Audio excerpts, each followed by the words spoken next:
Hello विद्यार्थियों, कैसे हैं आप?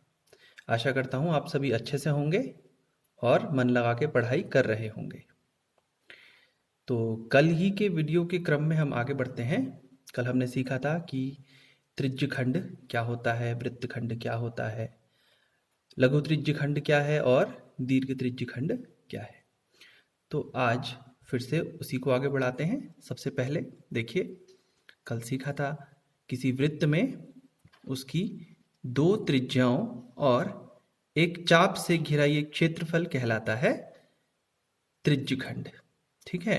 अब ये दो त्रिज्याएं ये भी हैं और ये एक बड़ा चाप है, तो इसे भी इस हिसाब से हमें त्रिज्यखंड कहना चाहिए।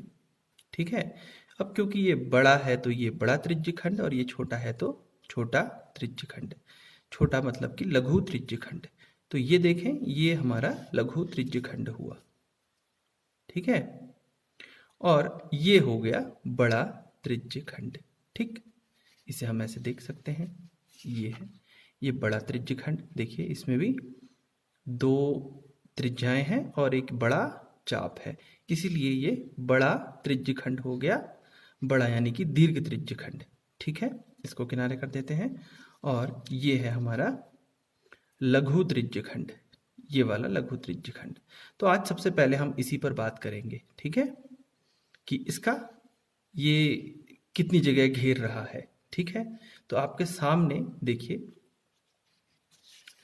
आपके सामने पर तीन चित्र है, अलग अलग तीन त्रिज्यखंड हैं।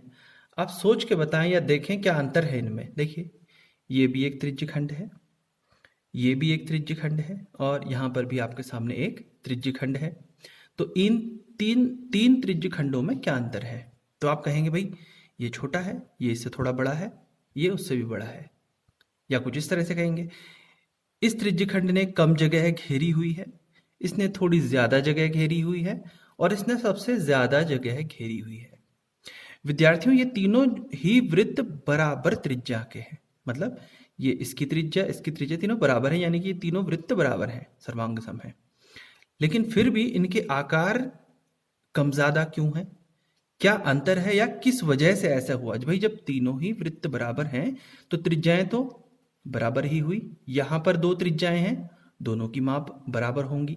यहां पर दो त्रिज्याएं हैं, दोनों की माप बराबर है। यहां दो त्रिज्याएं हैं, दोनों की माप बराबर है। तो वो कौन सी बात है, वो कौन सा कारक है, वो कौन सा फैक्टर है जिसकी वजह से इनके आकारों में अंतर है? जी हाँ, आप देख सकते हैं यहां पर ये त्रिज्या और ये त्रिज्या एक दूसरे से कितना झुकी हुई है आपस में। ठीक है, ये आप देख सकते हैं। और यहां पर देखें, ये दो त्रिज्याएं आपस में कितनी झुकी हुई हैं। आप तुलना करेंगे तो यहां देखेंगे ये झुकाव कम है, ये अधिक है, या यूं कहें ये आपस में एक दूसरे से कम झुकी हुई हैं, ये ज्यादा झुकी हुई हैं, ये थोड़ा ज्यादा। ठीक है, या और सरल बात भाषा में कहूं मैं, जब दो रेखाएं एक दूसरे से झुकती हैं तो ये बनता है कोण। यहां पर जो ये कोण बना हुआ है ये इस कोण से छोटा है, या यूं कहूं ये कोण दूसरे चित्र में इस कोण से अधिक है। ठीक है, और इससे अधिक ये कोण है।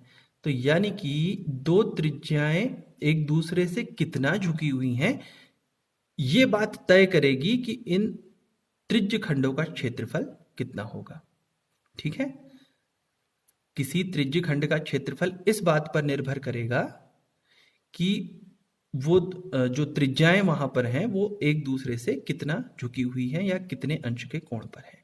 यहां पर कम कोण है, इसलिए यहां पर बनने वाले त्रिज्यखंड का क्षेत्रफल कम होगा।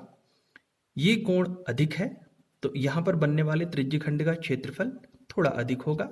ये कोण सबसे ज्यादा है तो इन तीनों में से सबसे ज्यादा जगह यही त्रिज्यखंड घेरेगा। यानी यूं कहें कि इस त्रिज्यखंड का क्षेत्रफल सबसे ज्यादा होगा क्योंकि यहां पर त्रिज्याओं के बीच बनने वाला कोण सबसे अधिक है। तो फाइनली हम एक बात समझ चुके हैं कि इसी त्रिज्यखंड का जो क्षेत्रफल होगा वो निर्भर करेगा कोण पर, केंद्रीय कोण पर, या यूं कहें इन दोनों त्रिज्याओं के बीच बनने वाले कोण पर। तो इसीलिए हमने कहा था कि त्रिज्यखंड की परिभाषा हमें बहुत अच्छे से आनी चाहिए कि जब दो त्रिज्याएं और एक चाप से क्षेत्र घिरता है तो उसे कहते हैं त्रिज्यखंड। तो इन दो त्रिज्याओं के बीच जो झुकाव होगा वही निर्धारित करेगा कि त्रिज्यखंड का क्षेत्रफल क्या होगा। तो अब इस चित्र की ओर देखते हैं। तो यदि यहां पर ये त्रिज्या दूसरी त्रिज्या के साथ इस तरह से झुक जाए, कितना, ये पूरी तरह से ये घूम करके यहीं आ जाए, देखो ध्यान दीजिए, इसी के ऊपर आ जाए, ठीक है। तो इस तरह से ये त्रिज्या घूमकर इसी के ऊपर आ जाए, यानी कि आप देखेंगे ये कोण बन गया 360 अंश का कोण, ठीक है।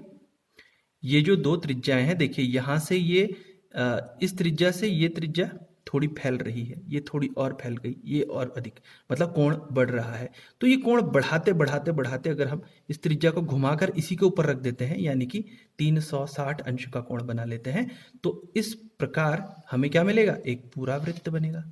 तो ये पूरी जगह को क्या कहेंगे हम, वृत्त का क्षेत्रफल कहेंगे, ठीक है। तो 360 अंश के कोण के लिए त्रिज्यखंड बढ़ते बढ़ते पूरा वृत्त बना लेगा, ठीक है। तो 360 अंश के लिए त्रिज्यखंड का क्षेत्रफल दरअसल हुआ पाई आर का वर्ग, क्योंकि वृत्त का क्षेत्रफल होता है पाई आर का वर्ग। तो इसको मैं लिख लेता हूं, किस तरह से लिखेंगे, देखिए देखो, केंद्रीय कोण 360 अंश के लिए जो क्षेत्रफल हमें प्राप्त हुआ वो हुआ वृत्त का क्षेत्रफल पाई आर का वर्ग, ठीक है। अब यहां पर हम लगाते हैं ऐकिक नियम, यानी अगर केंद्रीय कोण 360 के बजाय एक अंश होता तो हमें कितना क्षेत्रफल मिलता, भाई 360 अंश के लिए पाई आर का वर्ग मिला है, तो एक अंश के लिए मिलेगा पाई आर का वर्ग का 360वां भाग, यानी 360 से हम दे देंगे भाग। साधारण, बिल्कुल सिंपल है, एक एक नियम का हमने प्रयोग किया है, यूनिटरी मेथड जिसे हम कहते हैं। अब अगर हम केंद्रीय कोण की माप कुछ ले लेते हैं, कुछ मतलब यहां पर थीटा अक्षर का प्रयोग किया है। थीटा सिर्फ एक संकेत है जो कोण के लिए प्रयोग किया जाता है, थीटा फाई, ठीक है, जैसे हम लोगों ने पढ़ा हुआ है अल्फा बीटा गामा, या चलिए अल्फा बीटा गामा भी छोड़िए, एक्स वाई जेड जैसे हम पढ़ते हैं, ठीक उसी तरह से थीटा के लिए हम जिस संकेत का प्रयोग कर रहे हैं, ओ सॉरी, कोण के लिए जिस संकेत का प्रयोग कर रहे हैं वो है थीटा। तो थीटा कोण के लिए अगर केंद्रीय कोण थीटा हो तो उसके लिए क्षेत्रफल कितना मिलेगा, फिर थीटा से गुणा कर लीजिए। भाई जब एक अंश के लिए कोण है पाई आर का वर्ग बटा 360, तो थीटा कोण के लिए कितना हो जाएगा, थीटा बटे 360 गुणा पाई आर का वर्ग, यानी इस राशि को हमने थीटा से गुणा कर दिया। यही तो एक एक नियम होता है, ठीक है। तो भाई थीटा कोण के लिए यदि ये कोण थीटा है, यदि ये कोण थीटा है, यदि ये कोण थीटा है, तो इनके जो क्षेत्रफल होंगे वो कुछ इस प्रकार प्राप्त किए जाएंगे। और ये तो हम जानते हैं, ये तो दरअसल में त्रिज्यखंड है। तो त्रिज्यखंड का क्षेत्रफल निकल कर आता है थीटा बटा 360 गुणा पाई आर का वर्ग, ठीक है। ये आप इस तरह से याद करेंगे। ये कैसे प्राप्त किया, बिल्कुल सरल एक एक नियम से, ठीक है। तो किसी त्रिज्यखंड का क्षेत्रफल थीटा बटा 360 गुणा पाई आर का वर्ग ये रहता है। देख लीजिए, त्रिज्यखंड का क्षेत्रफल निर्भर करता है कोण पर, ठीक है। अच्छा, दूसरी बात, बार बार हम लिख रहे हैं त्रिज्यखंड, जबकि हमें पता है ये जो त्रिज्यखंड था वो लघु त्रिज्यखंड था। तो नॉर्मली अगर हम कुछ न बताया जाए कि लघु त्रिज्यखंड है या दीर्घ त्रिज्यखंड है, तो हम उसे लघु त्रिज्यखंड ही मानकर चलेंगे। तो लघु त्रिज्यखंड का क्षेत्रफल कहूं या त्रिज्यखंड का क्षेत्रफल कहूं, उसका मतलब एक ही होगा, कितना, थीटा बटा 360 गुणा पाई आर का वर्ग, ठीक है। तो अब त्रिज्यखंड हमने देख लिया, लेकिन इस त्रिज्यखंड के संगत ये जो ऊपर जो बन रहा था ये क्या है, वृत्तखंड है, सॉरी दीर्घ त्रिज्यखंड है, ठीक है। ये चीज क्या है, दीर्घ त्रिज्यखंड है, ये लघु त्रिज्यखंड है। तो अगर हमसे लघु त्रिज्यखंड के बजाय दीर्घ त्रिज्यखंड पूछा जाए तो हम कैसे निकालेंगे, बहुत सरल। देखिए क्या करना है हमें, हमारे पास पहले से ही ये त्रिज्यखंड मौजूद है, ठीक है। ये रहा, एक बार और देखेंगे, ये है वृत्त और ये रहा लघु त्रिज्यखंड। तो अगर हमें ये वृत्तखंड प्राप्त करना हो तो हम क्या करेंगे, इस पूरे वृत्त में से यदि हम इस लघु त्रिज्यखंड को काट देते हैं तो क्या बचेगा, दीर्घ त्रिज्यखंड, ठीक है, एक बार फिर से, इस पूरे वृत्त में से यदि हमने क्या करा, ये त्रिज्य खंड काट दिया तो क्या बचा, खंड का क्षेत्रफल। ठीक है, तो दीर्घ त्रिज्य खंड का क्षेत्रफल तभी मिलेगा जब आपके पास लघु त्रिज्य खंड का क्षेत्रफल मौजूद हो। ठीक है, तो अगर डायरेक्ट प्रश्न में हमसे दीर्घ त्रिज्य खंड का क्षेत्रफल पूछा जाए तो हम डायरेक्ट नहीं निकाल सकते, हमें पहले लघु त्रिज्य खंड का क्षेत्रफल प्राप्त करना होगा। तो लघु त्रिज्य खंड का क्षेत्रफल का दीर्घ त्रिज्य खंड का क्षेत्रफल का सूत्र क्या बन के आएगा, वृत्त का क्षेत्रफल ऋण लघु त्रिज्य खंड का क्षेत्रफल। देखिए, अब आप परिचित हैं कि वृत्त का क्षेत्रफल क्या होता है। हम जानते हैं वृत्त का क्षेत्रफल होता है पाई आर का वर्ग, और लघु त्रिज्य खंड का क्षेत्रफल तो अभी अभी प्राप्त किया है हमने, थीटा बटा 360 गुणा पाई आर का वर्ग। तो ये बन के आ गया सूत्र दीर्घ त्रिज्य खंड का क्षेत्रफल। ठीक है, बहुत सामान्य सी बात है, यदि हमें दीर्घ त्रिज्य खंड का क्षेत्रफल प्राप्त करना हो तो हम क्या करेंगे, वृत्त के क्षेत्रफल में से लघु त्रिज्य खंड का क्षेत्रफल घटा देंगे तो हमें स्वतः ही प्राप्त हो जाएगा, जो अब मैंने आपको अभी समझाया, ये है दीर्घ त्रिज्य खंड। ठीक है, तो दीर्घ त्रिज्य खंड का क्षेत्रफल कैसे प्राप्त करने वाले हैं हम पूरे वृत्त के क्षेत्रफल में से ये लघु त्रिज्य खंड का क्षेत्रफल कम कर देंगे तो हमें स्वतः ही अपने आप ही दीर्घ त्रिज्य खंड का क्षेत्रफल प्राप्त हो जाएगा। तो आशा करते हैं आपको त्रिज्य खंड का क्षेत्रफल समझ आ गया होगा। तो चलिए अब देख लेते हैं वृत्त खंड। तो कल जैसा हमने बात की थी पिछले वीडियो में, एक जीवा और संगत चाप से घिरा जो क्षेत्र होगा उसे कहेंगे वृत्त खंड।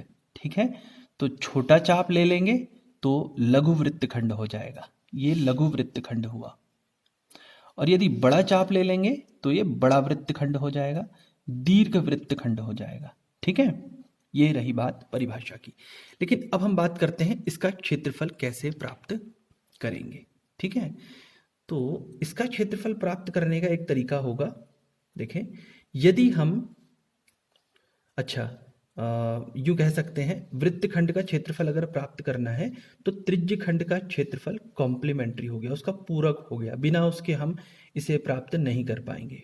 कैसे, देखिए, मैं ये रहा वृत्त का केंद्र, मैं इसको इन दोनों सिरों से जोड़ देता हूं, दो त्रिज्याएं मैं यहां पर खींच लेता हूं, फिर मैं बाकी की बात करता हूं। देखिए, तो इस तरह से मैंने इन दोनों त्रिज्याओं को मिला दिया, तो अब आप देख पा रहे हैं ये एक मिला लघु त्रिज्य खंड। ठीक है, अब इस त्रिज्य खंड की मदद से हम इस वृत्त खंड को कैसे प्राप्त करेंगे, देखिए, सर्वप्रथम हम प्राप्त कर लेंगे इस त्रिज्य खंड का क्षेत्रफल, ये पूरा, ये रहा। अब इसको देखेंगे, इसको समझाने के लिए हमने दोबारा बनाया है, ये देखिए, ये रहा भाई त्रिज्य खंड, इसको मैं हटा देता हूं, ये रहा, ये आपके सामने है त्रिज्य खंड। हमें प्राप्त करना है ये वृत्त खंड। तो यदि हम किसी भी तरह के, अब तो हमें मालूम है इसका सूत्र, थीटा बटा 360 गुणा पाई आर का वर्ग, तो उसकी मदद से यदि हम इस लघु त्रिज्य खंड का क्षेत्रफल प्राप्त कर लें और उसमें से इस त्रिभुज का क्षेत्रफल घटा देते हैं, देखिए क्या मिला, वृत्त खंड का क्षेत्रफल मिल गया।